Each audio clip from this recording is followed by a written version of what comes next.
18তম লোকসভা নির্বাচনের চতুর্থ পর্বের ভোট আজ শেষ হলো। পশ্চিমবঙ্গেও চতুর্থ পর্ব আজকে শেষ হলো। পশ্চিমবঙ্গের 8টি গুরুত্বপূর্ণ লোকসভা কেন্দ্রে আজ ভোট হলো। কেন্দ্রগুলি হলো বহরমপুর, বোলপুর, বর্ধমান পূর্ব, রানাঘাট, বর্ধমান দুর্গাপুর, বীরভূম, আসানসোল, কৃষ্ণনগর। চতুর্থ পর্বেই এই 8টি কেন্দ্রে ভোট সম্পন্ন হলো। এর আগে যে 3টি ফেজে ভোট হয়েছিল, প্রথম পর্ব, দ্বিতীয় পর্ব এবং তৃতীয় পর্বে, সেক্ষেত্রে প্রত্যেক ক্ষেত্রেই 3টি বা 4টি কেন্দ্রে ভোট হয়। চতুর্থ পর্ব অর্থাৎ আজ 13ই মে 2024-এ 8টি অত্যন্ত গুরুত্বপূর্ণ কেন্দ্রে ভোট হলো। আমার আজকের নির্বাচনী বিশ্লেষণ দুটি বিশেষ কেন্দ্র নিয়ে। তার মধ্যে একটি অন্যতম কেন্দ্র হলো বহরমপুর এবং দ্বিতীয় গুরুত্বপূর্ণ কেন্দ্রটি হলো কৃষ্ণনগর। প্রথমেই বলে রাখি, বহরমপুর কেন্দ্রটি কিন্তু এবার পশ্চিমবঙ্গের লোকসভার মানচিত্রে একটি অত্যন্ত গুরুত্বপূর্ণ এবং স্পর্শকাতর এলাকা। কারণ বহরমপুর লোকসভা কেন্দ্রের একটা বড় ইতিহাস রয়েছে, আমরা সবাই জানি। এবং এই মুহূর্তে বহরমপুর কেন্দ্র থেকে গতবারের বিজয়ী প্রার্থী প্রদেশ কংগ্রেসের প্রেসিডেন্ট এবং লোকসভায় কংগ্রেসের 17তম লোকসভার কংগ্রেসের নেতা অধীর রঞ্জন চৌধুরী। অধীরবাবু বিগত 1999 সাল থেকে 2014 সাল অবধি এই কেন্দ্র থেকে জিতে এসছেন। 2019-এ উনি জিতেছেন। একটি কংগ্রেস 2019 সালের নির্বাচনে পশ্চিমবঙ্গ থেকে 2টি কেন্দ্রে যেতেন, তার মধ্যে অধীরবাবুর কেন্দ্রটি অত্যন্ত গুরুত্বপূর্ণ এবং অত্যন্ত উল্লেখযোগ্য। কারণ অধীর রঞ্জন চৌধুরী বহরমপুরের অবিসংবাদিত নেতা। বহরমপুর কনস্টিটিউয়েন্সি যদি আমরা ইতিহাস দেখি, আরএসপি ত্রিদীপ চৌধুরী এই কেন্দ্র থেকে 7 বার বিজয়ী হন এবং অধীর রঞ্জন চৌধুরী 5 বার বিজয়ী হন। অধীর রঞ্জন চৌধুরীর গতি অপ্রতিরোধ্য জেতার নিরিখে। যদি তার স্ট্যাটিস্টিক্যাল অ্যানালিসিস করি ইলেকশনের ক্ষেত্রে, 1999 থেকে 2019 সাল এই 5টি বছর উনি জিতেছেন। প্রায় 25 বছর তিনি বহরমপুর রাজত্ব করেছেন। এর মধ্যে হয়তো পশ্চিমবঙ্গে বামফ্রন্ট সরকার ছিলেন, আমরা সবাই জানি বামফ্রন্ট সরকার 34 বছর রাজত্ব করেছেন, কিন্তু অধীরবাবুর দুর্গ বা বহরমপুরে অধীরবাবুর যে ক্যারিশমাকে কিন্তু কেউ পদনত করতে পারেননি।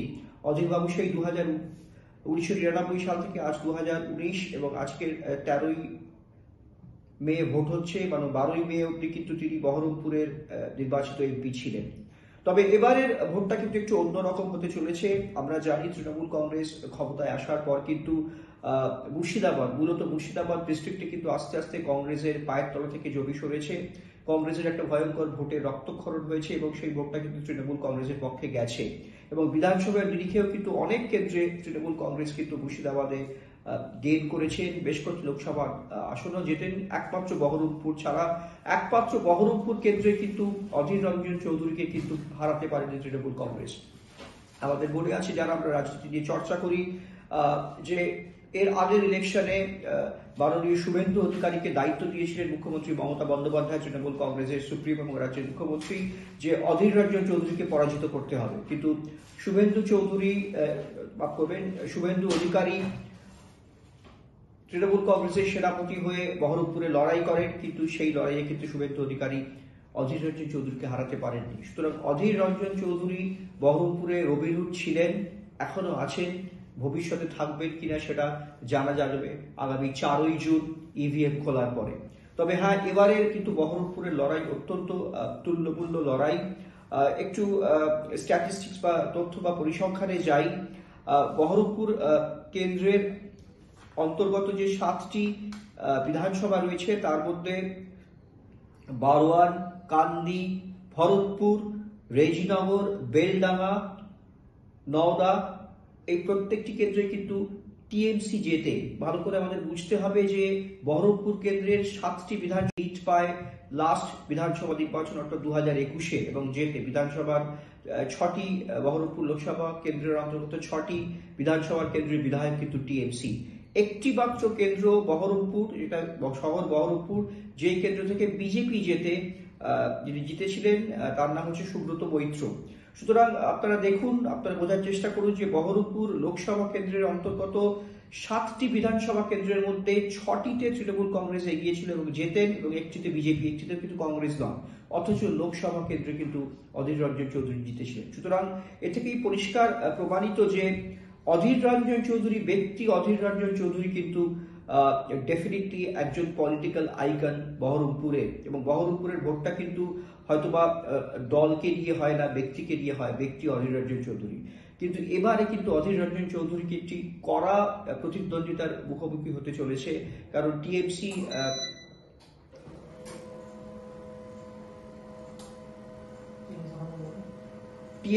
এবার দাঁড় করিয়েছেন, তৃণমূল কংগ্রেস দাঁড় করিয়েছেন প্রাক্তন ক্রিকেটার ইউসুফ পাঠান। এখানে একটা অত্যন্ত সুচতুর চাল বলতে পারি টিএমসির ক্ষেত্রে, যে আমরা সবাই জানি মুর্শিদাবাদ ডিস্ট্রিক্ট, স্পেশালি বহরমপুরে কিন্তু সংখ্যালঘু ভোট ব্যাংক অনেকটাই রয়েছে, এবং সেই সংখ্যালঘু ভোট ব্যাংকে পাখির চোখ করে ইউসুফ পাঠানকে ক্যান্ডিডেট হিসেবে টিএমসি দাঁড় করিয়েছেন।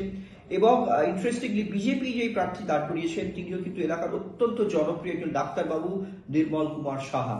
সুতরাং এবারে যে ত্রিমুখী প্রতিদ্বন্দ্বিতা বহরমপুরে হতে চলেছে, অধীর রঞ্জন চৌধুরী বনাম বিজেপির নির্মল কুমার সাহা এবং টিএমসি বা তৃণমূল কংগ্রেসের ইউসুফ পাঠান। এবার আরেকটু তথ্য বা পরিসংখ্যানে যাই। 2019-এর স্ট্যাটিস্টিক্সটা অত্যন্ত গুরুত্বপূর্ণ এক্ষেত্রে 2024-এর প্রেডিকশন করার জন্য। 2019 সালে অধীরবাবু 5,91,147টি ভোট পান বহরমপুর থেকে, এবং তার পার্সেন্টেজ অফ ভোট ছিল 45.47। কিন্তু হ্যাঁ, এখানে একটা ঘটনা আমাকে উল্লেখ করতে হবে। অধীরবাবু কিন্তু 2014 তুলনায় ভোট ডিক্লাইন করেছে বা ভোট কমেছে 5.07%। টিএমসির অপূর্ব সরকার ভোট পান 2019 সালে 5,10,410, ভোটের পার্সেন্টেজ 39.26। টিএমসি কিন্তু উল্লেখযোগ্যভাবে গেইন করেছে 19.61% ভোট। আর বিজেপির কৃষ্ণ জোয়ারদার 1,43,038টি ভোট পান, ভোটের পার্সেন্টেজ মাত্র 11। বিজেপিও গেইন করেছে 3%। যদিও কংগ্রেস সুইং করেছে কংগ্রেসের পক্ষে -4.50, কিন্তু কংগ্রেসের পক্ষে একটা সুইং ছিল। 2014 সালে অধীরবাবু জেতেন এই কেন্দ্র থেকে, তার পার্সেন্টেজ অফ ভোট ছিল 50.54%, আর 2009 ছিল 56.91%। এই তথ্য বা পরিসংখ্যান থেকে একটা জিনিস প্রমাণিত হচ্ছে যে অধীরবাবুর কিন্তু ভোট কমেছে। যেখানে 2009 সালে অধীরবাবু জেতেন 56.91%, প্রায় 57%, সেখান থেকে 2014-তে ওনার ভোট কমে 50.54%, এবং 2019-এ আরো কমে 45.47%। টিএমসির উত্থান হয় 39.26%, যেটা মূলত সিপিএম এর ভোট টিএমসির দিকে কনভার্ট হয়েছে। আর বিজেপিও একটা পার্সেন্টেজ বাড়িয়েছিল, সেটা 11%। তাহলে এবারে কি হতে চলেছে? অধীরবাবু কিন্তু ডেফিনেটলি এবার একটা কড়া প্রতিদ্বন্দ্বিতার মুখোমুখি হতে চলেছেন তার নিকটবর্তী টিএমসি প্রার্থী ইউসুফ পাঠানের থেকে তথ্য বা পরিসংখ্যান বলছে। আরেকটা ঘটনা যেটা আমাদের বলতে হবে, বিজেপি প্রার্থী নির্মল কুমার সাহা কিন্তু স্থানীয় মানুষ, এবং তার একটা ব্যক্তিগত জনপ্রিয়তা আছেন, তিনি ডাক্তারবাবু বলে, এবং সেই কারণে এটা কিন্তু একটা বিজেপির একটা ছোট অ্যাডভান্টেজের জায়গা, এবং শহর বহরমপুর কেন্দ্র থেকে বিজেপির একটা বড় ভোট ব্যাংক আছে। তার প্রতিফলন কিন্তু আমরা গত বিধানসভাতেও পেয়েছিলাম, যেক্ষেত্রে বিজেপির একজন প্রার্থী সুব্রত মৈত্র জেতেন। কিন্তু সংখ্যালঘু ভোট ব্যাংকের বড় ভোট কিন্তু ইদার কংগ্রেসের পক্ষে গেছে এবং টিএমসির পক্ষে গেছে। চিরকালই কংগ্রেস সংখ্যালঘু ভোট পেয়েছে, কিন্তু ডেফিনেটলি তৃণমূল কংগ্রেস ক্ষমতায় আসার পর কিন্তু একটু একটু করে সংখ্যালঘু ভোট কিন্তু কংগ্রেসের থেকে তৃণমূল কংগ্রেসের দিকে গেছে। যদিও মুর্শিদাবাদের সাম্প্রতিক কয়েকটা বাই ইলেকশন আমরা দেখতে পেয়েছি যে তৃণমূল কংগ্রেস যেই সংখ্যালঘু ভোট ব্যাংকটা কংগ্রেসের থেকে ছিনিয়ে নিয়েছিলেন, কংগ্রেস 45% দিয়ে। 2019-এর যদি ভোটের পার্সেন্টেজের আমরা একটা ডিটেল অ্যানালিসিস করি, তাহলে দেখতে পাবো যে মহুয়া মৈত্র 2019 সালে 6,14,872টি ভোট পান, পার্সেন্টেজের নিরিখে প্রায় 45% ভোট, এবং তিনি গেইন করেন 10.14%। একটা সাবস্টেন্সিয়াল গেইন কিন্তু টিএমসি করেন এবং মহুয়া মৈত্র গেইন করেন। বিজেপির প্রার্থী ছিলেন কল্যাণ চৌবে, তিনি দ্বিতীয় স্থান অধিকার করেন। তিনিও কিন্তু একটা ভালো সংখ্যক ভোট পান কৃষ্ণনগর থেকে, 5,51,654, ভোটের পার্সেন্টেজ কিন্তু 40.37। এবং ইন্টারেস্টিংলি বিজেপি কিন্তু গেইন করে টিএমসির থেকেও বেশি, যদিও বিজেপি প্রার্থী পরাজিত হলেও কিন্তু পার্সেন্টেজের নিরিখে বা শতকরা নিরিখে কিন্তু 13.93%, প্রায় 3% বেশি টিএমসির থেকে বিজেপি ভোট গেইন করে। সিপিএম প্রার্থী শান্তনুজা 1,20,000 20,222%, নিরিখে 8.80%, এবং সিপিএম এর কিন্তু ভীষণ রকম ভাবে ভোট ডিক্লাইন করে, -20.63। তার মানে আমরা বুঝতে হবে সিপিএম এর যে মেজর ভোট সেটা ইদার বিজেপিতে গেছিল 2019-এ বা টিএমসির দিকে কনভার্টেড হয়েছে। আর কংগ্রেসের প্রার্থী ইমতাজ আলী শাহ মাত্র 38,305টি ভোট পান, পার্সেন্টেজের দিকে 2.8। কংগ্রেসের 3.19% ভোট হারায়। তাহলে 2019-এর পরিসংখ্যান যেটা আমরা আলোচনা করলাম তা থেকে আমরা দেখতে পাচ্ছি পরিষ্কারভাবে বামফ্রন্ট বা সিপিএম এর যে মেজর ভোট কিন্তু কনভার্টেড হয় টিএমসির পক্ষে এবং বিজেপির পক্ষে, এবং টিএমসি জয়ী হয়। এবারের লড়াইটা কিন্তু অত্যন্ত তুল্যমূল্য, এবং সেই তুল্যমূল্য লড়াইয়ে কিন্তু বিতর্কের কেন্দ্রবিন্দুতে রয়েছে বহুয়া মৈত্র এবং টিএমসি ক্যান্ডিডেট। তিনি এবারে প্রার্থী হয়েছেন। অনেকে হয়তো ভেবেছিলেন যে হয়তো বহুয়া মৈত্র এবার প্রার্থী হচ্ছেন না বিকজ অফ দিস কন্ট্রোভার্সিস, কিন্তু মাননীয় মুখ্যমন্ত্রী মমতা বন্দ্যোপাধ্যায়, তৃণমূল কংগ্রেসের সুপ্রিমো, তিনি কিন্তু বহুয়ার উপরেই ভরসা রেখেছেন। আর বিজেপি ইন্টারেস্টিংলি তার ক্যান্ডিডেট পরিবর্তন করেছেন। রাজবাটা, কৃষ্ণনগরের রাজবাটা অমৃতা রায়কে ক্যান্ডিডেট করা হয়েছে, এবং তিনি অত্যন্ত স্ট্রং ক্যান্ডিডেট। তার একটা নিজস্ব করিশ্মা রয়েছে সেখানে, বিকজ তার ডাইনেস্টি এবং তার লিগাসি তাদের পরিবারের।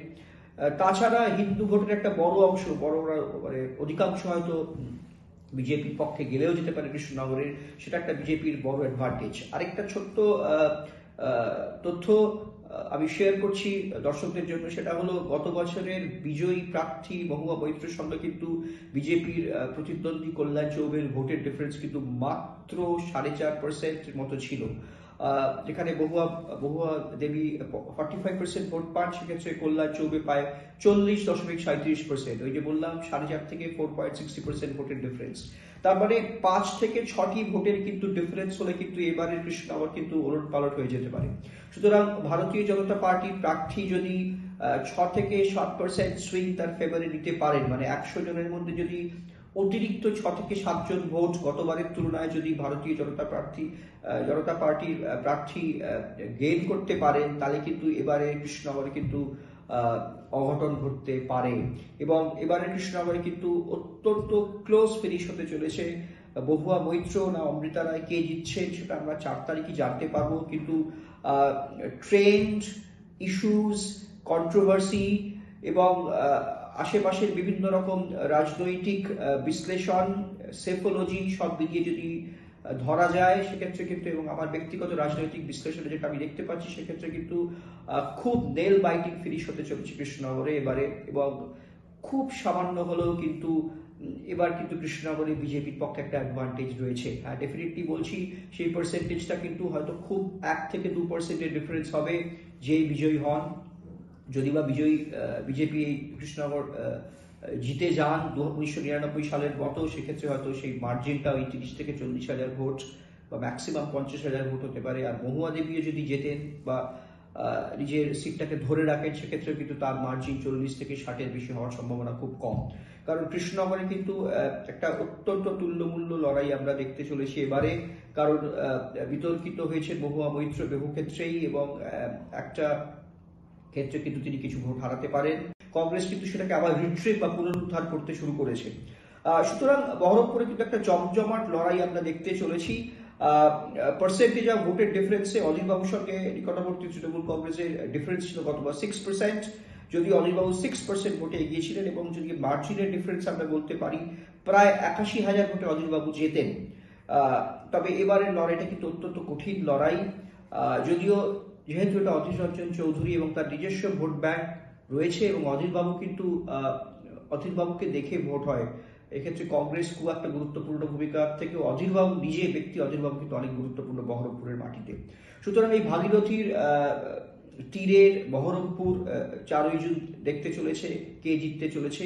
তবে আমার ব্যক্তিগত রাজনৈতিক বিশ্লেষণ, এত ঘটনার পরেও, এত পারমুটেশন কম্বিনেশনের পরেও যেটা আমি দেখতে পাচ্ছি, এত ঘটনা সত্ত্বেও ইউসুফ পাঠান, টিএমসির ভোট ব্যাংক, সংখ্যালঘু ভোট, বিজেপি, হিন্দু ভোটের পোলারাইজেশন সব মিলিয়েও কিন্তু আমি দেখতে পাচ্ছি অ্যাডভান্টেজ অধীর রঞ্জন চৌধুরী আজকের ভোটের পরেও।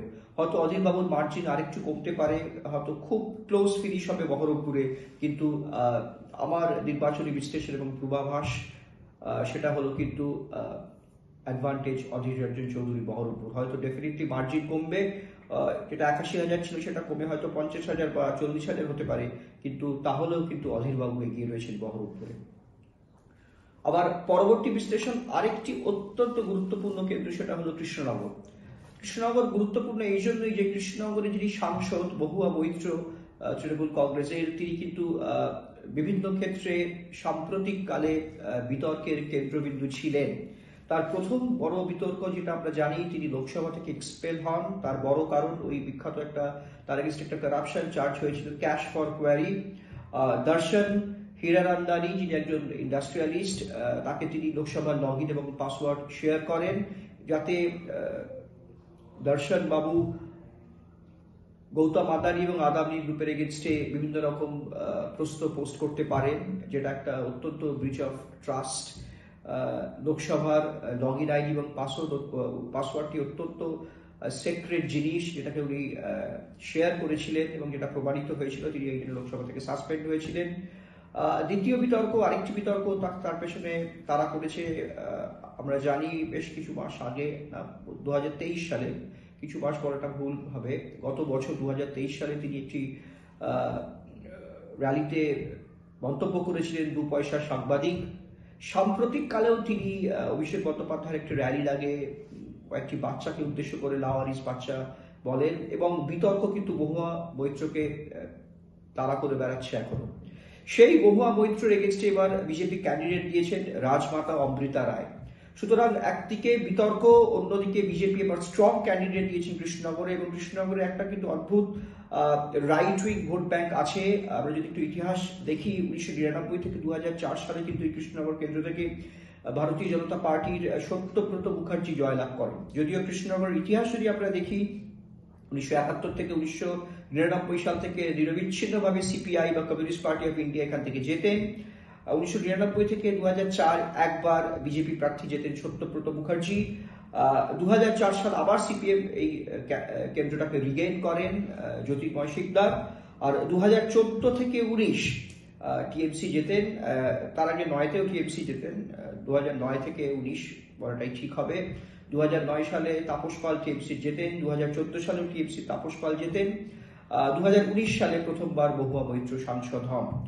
পার্সেন্টেজ অফ ভোট যদি দেখি আমরা, 2014 সালে তাপস পাল জেতেন 35.14% ভোটে, 35.14% ভোট উনি পান, জেতেন না, 35.14% ভোট উনি পান এবং বিজয়ী হন। 2009 সালে তাপস পাল পান 42.43% ভোট এবং বিজয়ী হন। ইন্টারেস্টিংলি 2019 সালে কিন্তু টিএমসি তার ভোট ব্যাংক আরো বাড়ায় এবং বহুয়া মৈত্র কনভিন্সিংলি জেতেন প্রায় 45% দিয়ে। 2019-এর যদি ভোটের পার্সেন্টেজের আমরা একটা ডিটেল অ্যানালিসিস করি, তাহলে দেখতে পাবো যে বহুয়া মৈত্র 2019 সালে 6,14,872টি ভোট পান, পার্সেন্টেজের নিরিখে প্রায় 45% ভোট, এবং তিনি গেইন করেন 10.14%। একটা সাবস্টেন্সিয়াল গেইন কিন্তু টিএমসি করেন এবং বহুয়া মৈত্র গেইন করেন। বিজেপির প্রার্থী ছিলেন কল্যাণ চৌবে, তিনি দ্বিতীয় স্থান অধিকার করেন। তিনিও কিন্তু একটা ভালো সংখ্যক ভোট পান কৃষ্ণনগর থেকে, 5,51,654 ভোটের পার্সেন্টেজ কিন্তু 40.37। এবং ইন্টারেস্টিংলি বিজেপি কিন্তু গেইন করে টিএমসির থেকেও বেশি, যদিও বিজেপি প্রার্থী পরাজিত হলেও কিন্তু পার্সেন্টেজের নিরিখে বা শতকরা নিরিখে কিন্তু 13.93%, প্রায় 3% বেশি টিএমসি থেকে বিজেপি ভোট গেইন করে। সিপিএম প্রার্থী শান্তনুজা 1,20,222 পার্সেন্টেজের নিরিখে 8.80%, এবং সিপিএম এর কিন্তু ভীষণ রকম ভাবে ভোট ডিক্লাইন করে, -20.63। তার মানে আমরা বুঝতে হবে সিপিএম এর যে মেজর ভোট সেটা ইদার বিজেপিতে গেছিল 2019-এ বা টিএমসির দিকে কনভার্টেড হয়েছে। আর কংগ্রেসের প্রার্থী ইমতাজ আলী শাহ মাত্র 38,305টি ভোট পান, পার্সেন্টেজের দিকে 2.8। কংগ্রেসের 3.19% ভোট হারায়। তাহলে 2019-এর পরিসংখ্যান যেটা আমরা আলোচনা করলাম, তাতে আমরা দেখতে পাচ্ছি পরিষ্কারভাবে বামফ্রন্ট বা সিপিএম এর যে মেজর ভোট কিন্তু কনভার্টেড হয় টিএমসির পক্ষে এবং বিজেপির পক্ষে, এবং টিএমসি জয়ী হয়। এবারের লড়াইটা কিন্তু অত্যন্ত তুল্যমূল্য, এবং সেই তুল্যমূল্য লড়াইয়ে কিন্তু বিতর্কের কেন্দ্রবিন্দুতে রয়েছে বহুয়া মৈত্র এবং টিএমসি ক্যান্ডিডেট। তিনি এবারে প্রার্থী হয়েছেন। অনেকে হয়তো ভেবেছিলেন যে হয়তো বহুয়া মৈত্র এবার প্রার্থী হচ্ছেন না বিকজ অফ দিস কন্ট্রোভার্সিস, কিন্তু মাননীয় মুখ্যমন্ত্রী মমতা বন্দ্যোপাধ্যায় তৃণমূল কংগ্রেসের সুপ্রিমো, তিনি কিন্তু বহুয়ার উপরেই ভরসা রেখেছেন। আর বিজেপি ইন্টারেস্টিংলি তার ক্যান্ডিডেট পরিবর্তন করেছেন। রাজবাটা, কৃষ্ণনগরের রাজবাটা অমৃতা রায়কে ক্যান্ডিডেট করা হয়েছে এবং তিনি অত্যন্ত স্ট্রং ক্যান্ডিডেট। তার একটা নিজস্ব করিশ্মা রয়েছে সেখানে, বিকজ তার ডাইনেস্টি এবং তার লিগাসি তাদের পরিবারের। তাছাড়া হিন্দু ভোটের একটা বড় অংশ, মানে অধিকাংশ হয়তো বিজেপির পক্ষে গেলেও যেতে পারে কৃষ্ণনগরের, সেটা একটা বিজেপির বড় অ্যাডভান্টেজ। আরেকটা ছোট্ট তথ্য আমি শেয়ার করছি দর্শকদের জন্য, সেটা হলো গত বছরের বিজয়ী প্রার্থী মহুয়া মৈত্রের সঙ্গে কিন্তু বিজেপির প্রতিদ্বন্দ্বী কল্যাণ চৌবের ভোটের ডিফারেন্স কিন্তু মাত্র 4.5% মতো ছিল। যেখানে বহুয়া দেবী 45% ভোট পান, সেক্ষেত্রে কল্যাণ চৌবে পায় 40.37%। ওই যে বললাম 4.5 থেকে 4.60% ভোটের ডিফারেন্স। তার মানে 5 থেকে 6টি ভোটের কিন্তু ডিফারেন্স হলে কিন্তু এবারের কৃষ্ণনগর কিন্তু ওলট পালট হয়ে যেতে পারে। সুতরাং ভারতীয় জনতা পার্টির প্রার্থী যদি 6 থেকে 7% সুইং তার ফেভারে নিতে পারেন, মানে 100 জনের মধ্যে যদি অতিরিক্ত 6 থেকে 7 জন ভোট গতবারের তুলনায় যদি ভারতীয় জনতা পার্টির প্রার্থী গেইন করতে পারেন, তাহলে কিন্তু এবারে কৃষ্ণনগরে কিন্তু অঘটন ঘটতে পারে। এবং এবারে কৃষ্ণনগরে কিন্তু অত্যন্ত ক্লোজ ফিনিশ হতে চলেছে। বহুয়া মৈত্র না অমৃতা রায় কে জিতছেন সেটা আমরা 4 তারিখই জানতে পারবো, কিন্তু ট্রেন্ড, ইস্যুস, কন্ট্রোভার্সি এবং আশেপাশের বিভিন্ন রকম রাজনৈতিক বিশ্লেষণ, সেফোলজি সব মিলিয়ে যদি ধরা যায় সেক্ষেত্রে কিন্তু, এবং আমার ব্যক্তিগত রাজনৈতিক বিশ্লেষণে যেটা আমি দেখতে পাচ্ছি, সেক্ষেত্রে কিন্তু খুব নেল বাইটিং ফিনিশ হতে চলেছে কৃষ্ণনগরে এবারে। এবং খুব সামান্য হলেও কিন্তু এবার কিন্তু কৃষ্ণনগরে বিজেপির পক্ষে একটা অ্যাডভান্টেজ রয়েছে। হ্যাঁ, ডেফিনেটলি বলছি সেই পার্সেন্টেজটা কিন্তু হয়তো খুব 1 থেকে 2% ডিফারেন্স হবে যে বিজয়ী হন। যদি বা বিজেপি এই কৃষ্ণনগর জিতে যান 1999 সালের মতো, সেক্ষেত্রে হয়তো সেই মার্জিনটা ওই 30 থেকে 40,000 ভোট বা ম্যাক্সিমাম 50,000 ভোট হতে পারে। আর মহুয়া দেবীও যদি জেতেন বা নিজের সিটটাকে ধরে রাখেন, সেক্ষেত্রে কিন্তু তার মার্জিন 40 থেকে 60-এর বেশি হওয়ার সম্ভাবনা খুব কম। কারণ কৃষ্ণনগরে কিন্তু একটা অত্যন্ত তুল্যমূল্য লড়াই আমরা দেখতে চলেছি এবারে। কারণ বিতর্কিত হয়েছে মহুয়া মৈত্র বহু ক্ষেত্রেই, এবং একটা ক্ষেত্রে কিন্তু তিনি কিছু ভোট হারাতে পারেন। কারণ কৃষ্ণনগরে কিন্তু একটা অত্যন্ত তুল্যমূল্য লড়াই আমরা দেখতে চলেছি এবারে। কারণ বিতর্কিত হয়েছে মহুয়া মৈত্র বহু ক্ষেত্রেই, এবং একটা ক্ষেত্রে কিন্তু তিনি কিছু ভোট হারাতে পারেন। প্লাস বিজেপির ক্যান্ডিডেট বদল, রাজ্যের শাসক দলের প্রতি অ্যান্টি ইনকামবেন্সি ফ্যাক্টর, কেন্দ্রে বিজেপি স্টেবিলিটি, রাম মন্দির ফ্যাক্টর, হিন্দু ভোটের পোলারাইজেশন, এইসব মিলিয়ে মিশে কিন্তু বিজেপি সামান্য হলেও কিন্তু কৃষ্ণনগর একটু অ্যাডভান্টেজের জায়গা আছে। বিকজ কৃষ্ণনগর লোকসভা কেন্দ্রের মধ্যে কিন্তু সংখ্যালঘু ভোট ব্যাংক কিন্তু অতটা নয় যতটা বহরমপুরের আগের কেন্দ্রটা নিয়ে আমরা বিশ্লেষণ করলাম। সুতরাং সেই নিরিখে পার্সেন্টেজ অফ হিন্দু ভোট, যেটা যদি বিজেপি তার 80% বা 75% পোলারাইজ করতে পারে, সেক্ষেত্রে কিন্তু বিজেপির একটা সম্ভাবনা তৈরি হবে কৃষ্ণনগরে। এবং কৃষ্ণনগর একটা বড় লড়াই দেখতে চলেছে। এবং আমার রাজনৈতিক অভিজ্ঞতা এবং বিশ্লেষণ থেকে যেটা বলতে পারি, সেটা হলো কৃষ্ণনগরে ক্লোজ ফিনিশ হতে চলেছে, কিন্তু অ্যাডভান্টেজ বিজেপি, হয়তো খুব সামান্য মার্জিন হলেও রাজমাতা অমৃতা রায় কিন্তু একটু এগিয়ে রয়েছেন মহুয়া মৈত্র থেকে। আজ এই পর্যন্ত। পরবর্তী নির্বাচনী বিশ্লেষণ 5ম দফার পরে। নমস্কার।